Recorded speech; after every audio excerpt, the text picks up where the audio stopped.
Gue lihat memang kedatangannya si Højlund itu dinantikan sama Garnacho itu juga belum bisa maksimal. Di kiri belum bisa maksimal dan memang ya posisi terbaik Rashford kan di kiri. Iya. Jadi ya gue sih menunggu banget dengan nanti kalau MU benar-benar udah full tim sih. Iya. Kita akan melihat bagaimana kinerja seorang Bruno Fernandes ketika dia sekarang mengemban sebagai kapten tim. Nah, kemarin waktu lawan Wolves gue lihat memang dia udah mulai nih untuk menunjukkan bahwa kapasitasnya dia sebagai seorang kaptennya. Kita akan lihat bagaimana perjalanan MU di pekan-pekan selanjutnya. Nah,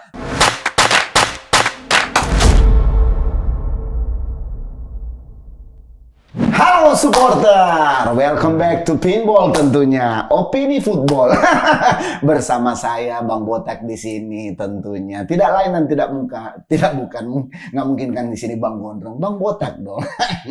Itu bukan wig Botak loh. Kirain, udah nggak sabar.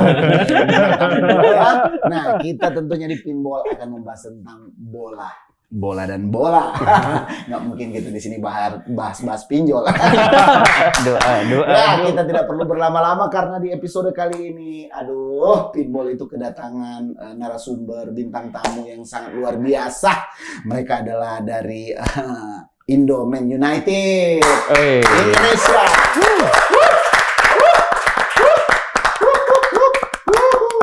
Nah, ini adalah salah satu klub legendaris dari Liga Inggris, ya, selain si The Reds. Liverpool.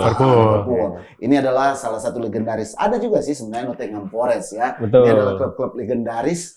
Kalau yang baru juara Liga Champions itu belum, itu Sultan baru itu. Iya. Orca itu, orang kaya baru. OTW. Nah, kayaknya saya tidak bisa berlama-lama di sini ya. Saya di sini kayak kelihatannya segar-segar dan sehat-sehat ya. Rajin minum susu ya semuanya.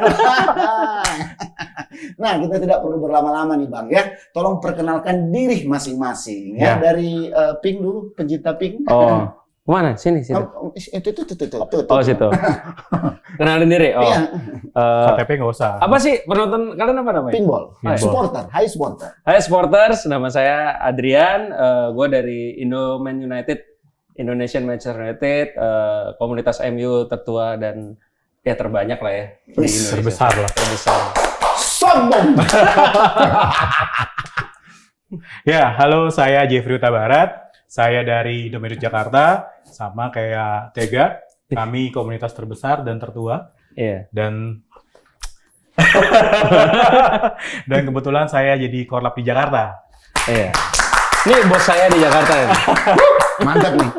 Gua sangat exciting loh ketika gua mengundang ya, saya dari tim dari Pinball juga mengucapkan terima kasih ya sudah memberikan waktu untuk hadir di sini karena kita di sini akan membahas bukan cuma hal-hal menarik ya. Hati dan mental kalian juga harus dipersiapkan ya. Karena saya tahu ya, MU juga ada aib-aibnya nih. Banyak. Nah, sekarang gini nih, buat Brother Tega dulu nih. Sejak kapan mencintai MU? Gue suka MU dari tahun 96. Gara-gara David Beckham. Oh iya, awal mereka keluar. Waktu ini, pertandingan pertama musim 96-97 lawan Wimbledon yang dia golin di tahu. tengah. Iya. Keren. Itu 17 Agustus tahun 96. Betul, luar biasa. Berarti hampir 27 tahun. Harap maklum, dia juga udah mendekati lansia kayaknya. Umur saya baru 20 sih. Tapi... 20? Mata lu 20. Ya? Berarti lu 20, gue 21 dong ya? Sisanya. 21? Nggak beda jauh loh. Lu sering minum obat di sini. Masa 21 umur begini? Ya kan? 21. Apa mata saya yang salah? Ya makanya salahnya mata saya. Nah, Brother Tega dari tahun 96 ya. Memang awal-awal pasti orang ketika mencintai MU itu di tahun-tahun segitu itu adalah masa-masa mulai lahirlah tim terbaik di asuhannya Sir Alex Ferguson ya. Dengan komposisi Beckham, Giggs, Cantona, Nicky Butt, ya itu semua. Paul Scholes, Philip Neville, Michaels ya. Luar biasa. Jadi pemain favoritnya David Beckham ya. Iya. Lu juga kan? Lu juga kan? MU juga kan? Waktu itu memang gua harus akuin, gua walaupun Milanisti, gua memang fleksibel di bola ya, kecuali Inter. Nah, untuk Brother Huta Barat. Kalau Horas Bang. Horas. Habis beras makan Gabah. Enggak ya? Oh, habis beras, Gue lagi mau lucu tadi loh. Enggak jadi. habis beras makan gabah. Oh, Enggak lucu ya tadi? enggak, Bang. Ini podcast bola apa podcast daerah ya? Aduh. Nah, Kalau gue fans MU itu Baru kemarin. Baru kemarin. Oh, iya. baru kemarin. Ya. Baru kemarin, tapi gue suka MU waktu itu karena Ryan Giggs. tahun Kalau tahun gue agak-agak lupa deh. Pokoknya waktu itu Ryan Giggs pertandingan lawan apa, gue langsung suka dia. Oh. Tapi setelah dia punya masalah, gue jadi nggak suka dia. Oh iya, ada masalah. Ini ada masalah, gue nggak suka dia. Kalau tahunnya, gue agak lupa sih karena Tahun 90-an juga.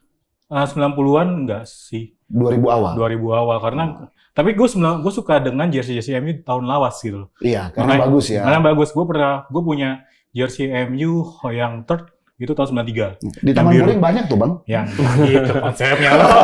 93 tuh yang kuning hijau. Yang Iya, hijau kuning ini. hijau. Wow, itu gue suka dengan jersey lawasnya, makanya gue suka nih MU. Jadi nggak karbilat banget gitu loh. Iya. Luar biasa. Memang bukan kaleng-kaleng. Betul loh. Nah, sekarang gue langsung pada intinya ya.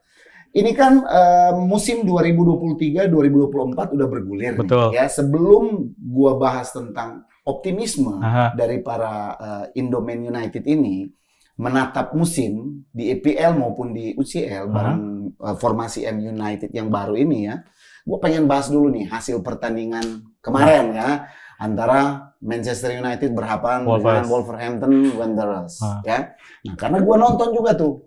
Itu boleh dibilang ya perlawanan dari Wolves juga sangat bagus dan boleh dibilang ini analisa gue pribadi ya. MU masih banyak yang perlu diperbaiki. Nah, dari abang-abang sendiri gimana nih? Bang Tega? Duluan attack.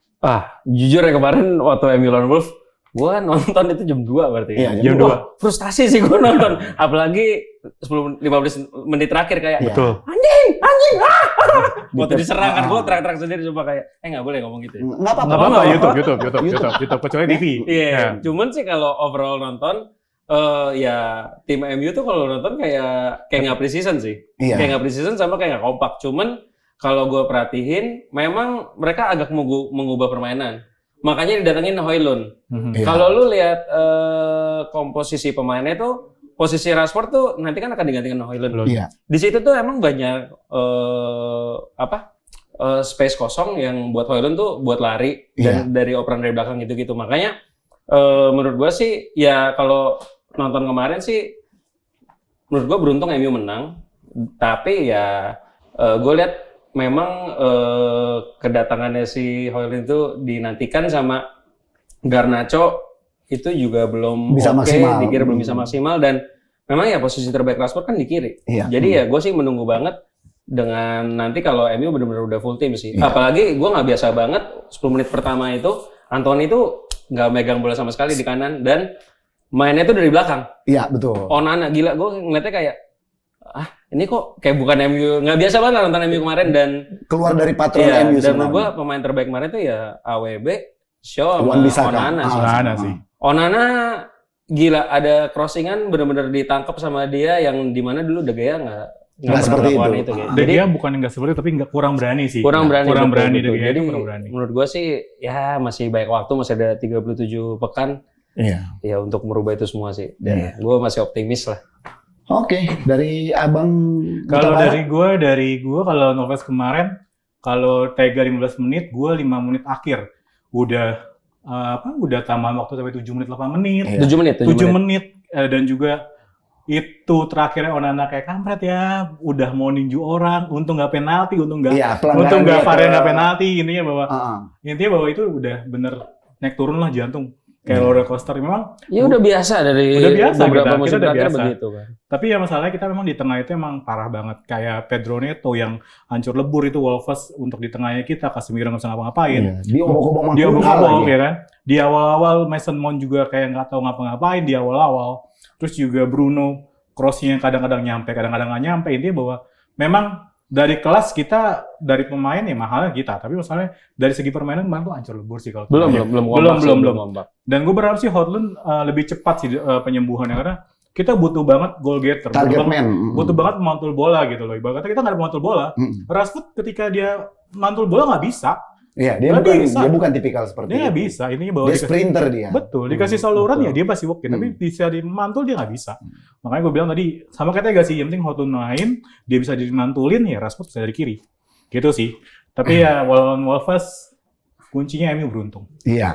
Nah, gue memang nonton juga, Bang. Jadi kalau dari gue pribadi memang PR yang jadi PR berat dari seorang Erik ten Hag adalah menemukan pakem formula yang tepat untuk lini tengah. Karena kemarin waktu lawan Wolves itu bagaimana gue ngelihat bahwa pemain sekelas Cunha, sekelas Neto maupun sekelas Mateus itu benar-benar menguasai permainan dari lini tengah, dan salah satu mungkin Abang juga nonton ketika Cunha itu bisa leluasa Soloran dari lini tengah, dan Casemiro itu Mason Mount itu membiarkan ruang space kosong itu dimanfaatin oleh Wolves Cunha. Mainnya direct banget. Wah, dan itu luar biasa. Nggak tahu kenapa kayak mereka agresif banget dan cepet-cepet loh. Jadi kayak pemain MU kayak kalah lari semua gitu ya. Iya. Kalau stres kayak apaan sih?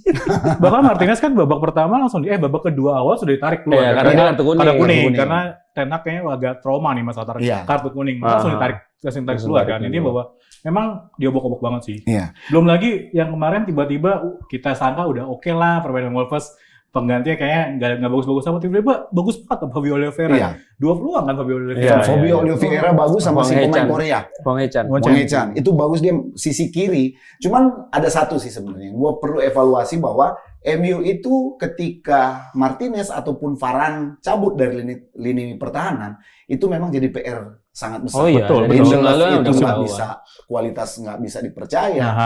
Iya, apalagi. Ya ditambah Maguire. Maguire jangan jadi ngomongin ya. Maguire jangan ngomongin. Aduh.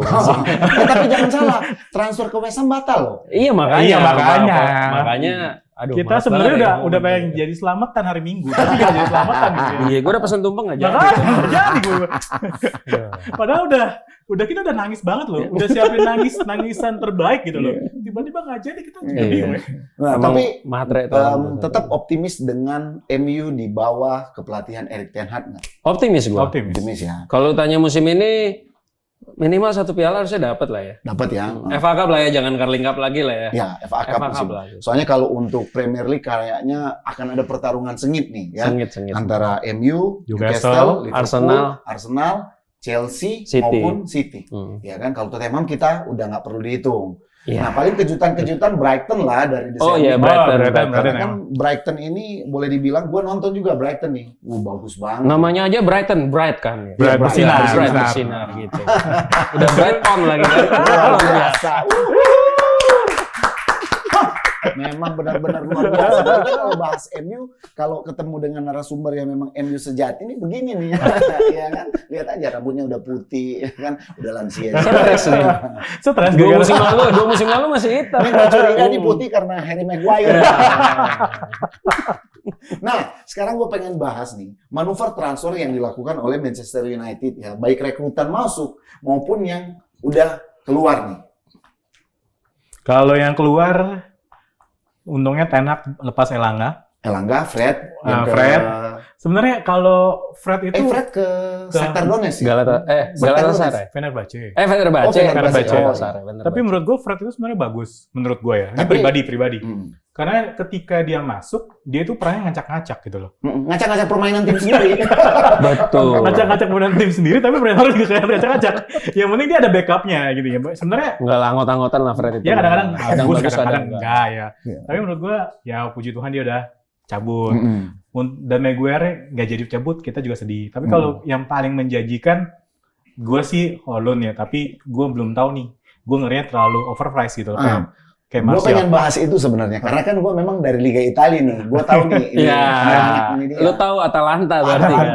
Karena kan gue tahu sendiri nih, Højlund ini di tangan Gasperini ini memang benar-benar bersinar. Tetapi bagi gue pribadi, harga yang dibayarkan oleh seorang Højlund itu menurut gue overpriced.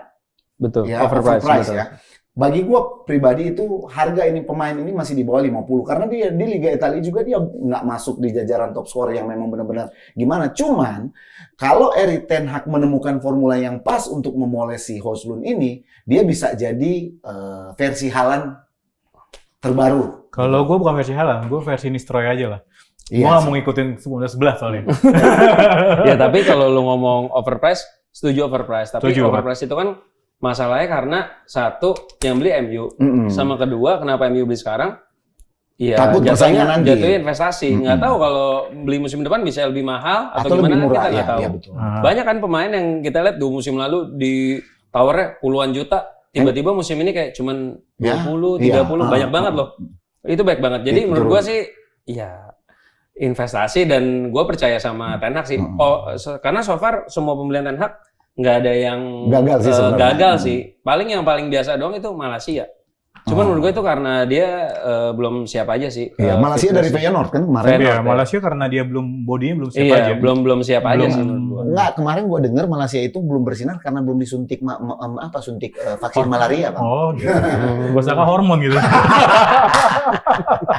Nah, maaf nih Bang, ya kita udah kebanyakan ngobrol. Udah seret ya. Aus nggak? Lumayan. Aus. Mau susu? Oh jangan ya. Kalau di sini kita nggak siapin susu Bang. Susu ya. Bandrek ada bandrek. Oh bandrek. Nah, ada tuh nanti pengkolan situ. Ayo sini dong. Nah, ini asisten saya loh. Hati-hati itu musuh kalian loh. Wah tuh kan Manchester City loh dia. City lagi deh. City loh. Aduh. City ini MU. Kenapa lu bete lihat dia? Enggak, gue bete lihat embel City-nya itu. Embel City. Tapi orangnya kagak kan? Ya enggak sih. Jangan, itu bini gua Bang. Pantas sepatunya sama. Pantasnya sama. Iya, iyalah, laki bini. Buy one get one. Iya, karena ada promo aja.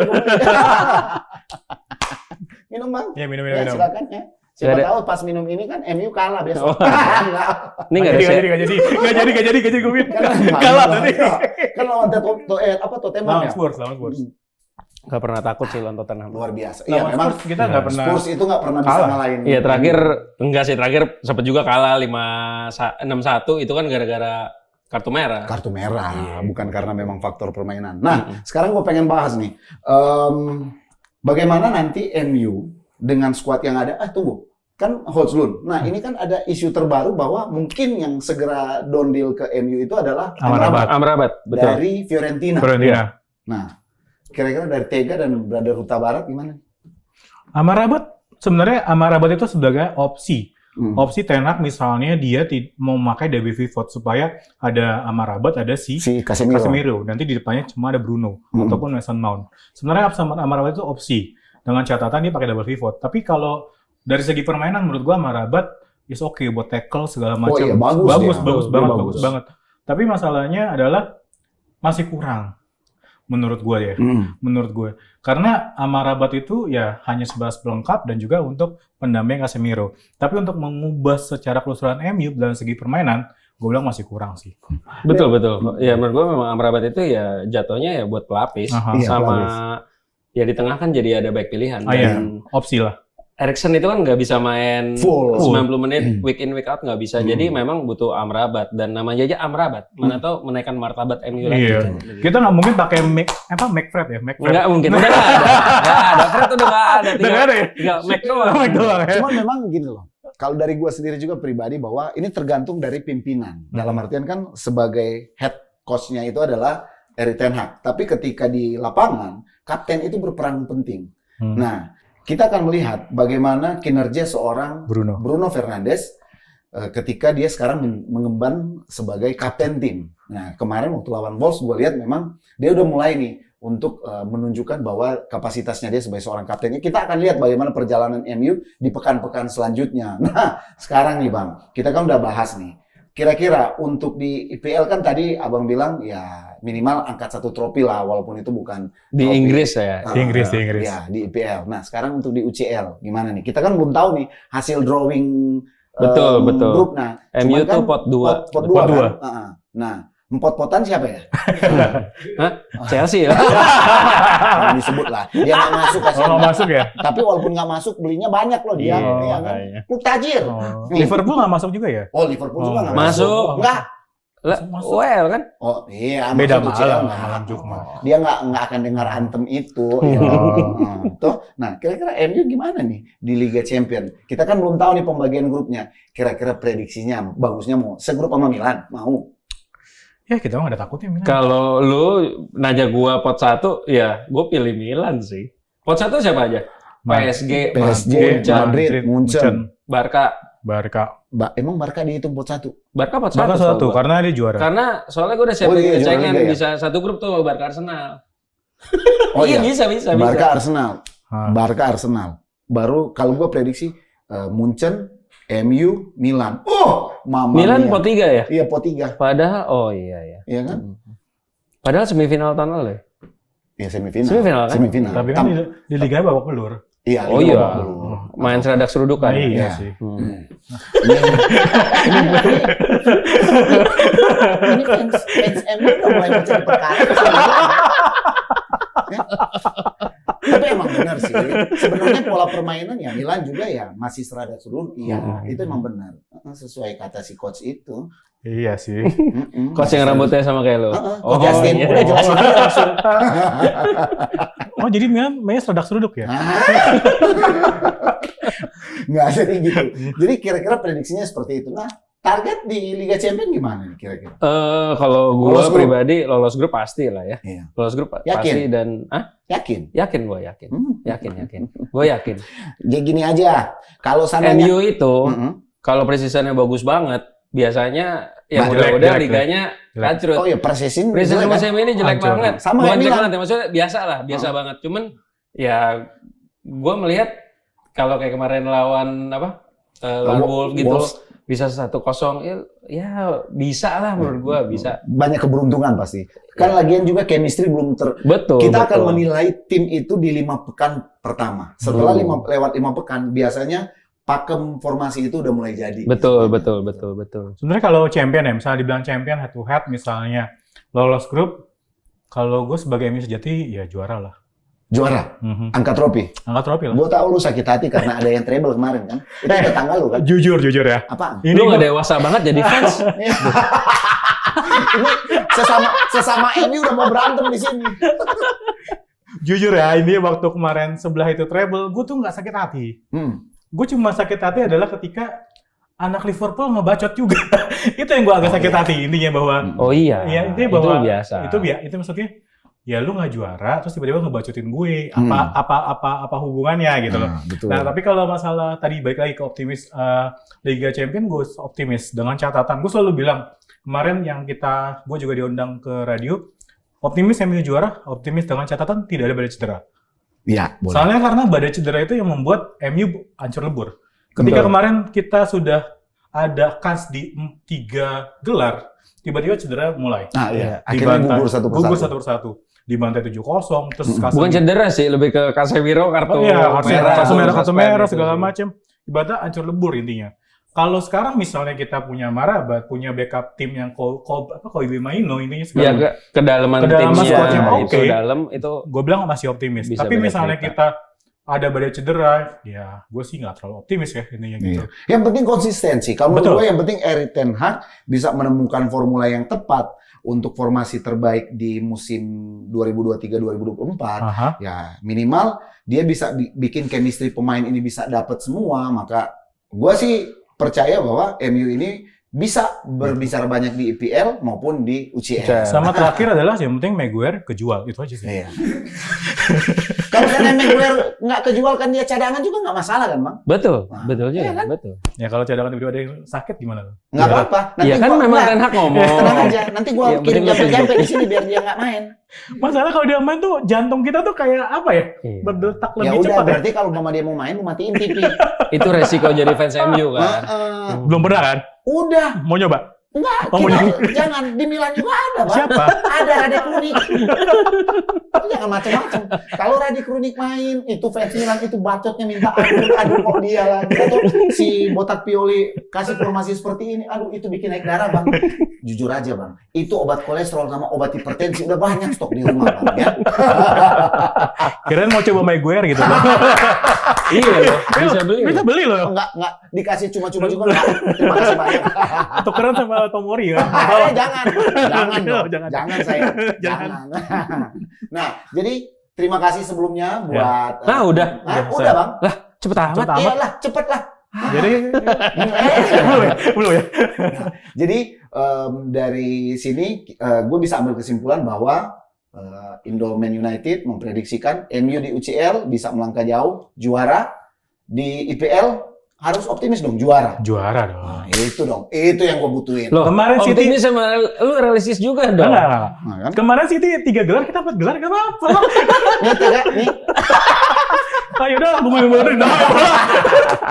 Oke, terima kasih brother Oke, Tega. bro. Thank you. Terima Thank you. kasih brother Huta Barat ya, sukses Thank you, bro. ya. Thank you, bro. Oh, sama Udah ya? sama ya? Sama ya? Terima kasih udah hadir di sini. Iya, ya. sama-sama. Udah sangat menarik pembahasan-pembahasannya. Ah. Pokoknya tenang aja. Next kita akan bahas lagi. Kita akan undang lagi Ah. tentunya. Oh gitu. Oh gitu. Oh, jelas dong. Sekali-sekali kita lawan City gitu loh. Oh Vasco iya, City, oke. memang bener. Oh, oke. Gue bakalan pertemuin nanti. Oh, Oke, gitu. oh boleh. Emang City ada pendukungnya di Indonesia? Ada bang. Itu. Hah? Tadi itu. Itu kan baju Eropa. Baju doang. Oke supporter, terima kasih sudah menonton episode yang sangat menarik ini bersama dengan Indoman United. Luar biasa.